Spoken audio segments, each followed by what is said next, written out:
صحیح بخاری اور مسلم کی حدیث میں ہے، سیدنا ابو ہریرہ رضی اللہ عنہ بیان کرتے ہیں کہ اللہ کے رسول صلی اللہ علیہ وسلم نے ارشاد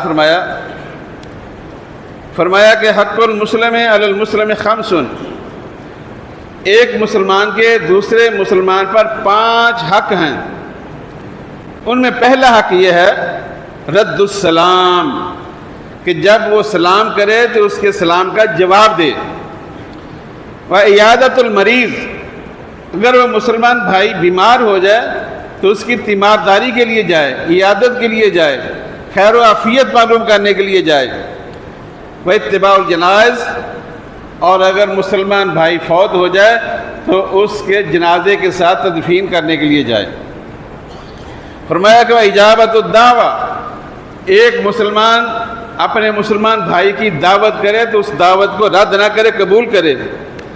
وتشمیت العاطس، اور جب اسے چھینک آئے اور وہ اللہ کی حمد بیان کرے تو اس کا جواب دیا جائے۔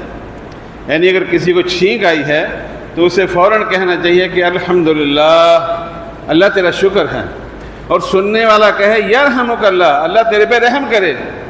پھر جس نے چھینک ماری تھی پھر وہ اس کو دعا دے کہ یہدیکم اللہ ویصلح بالکم۔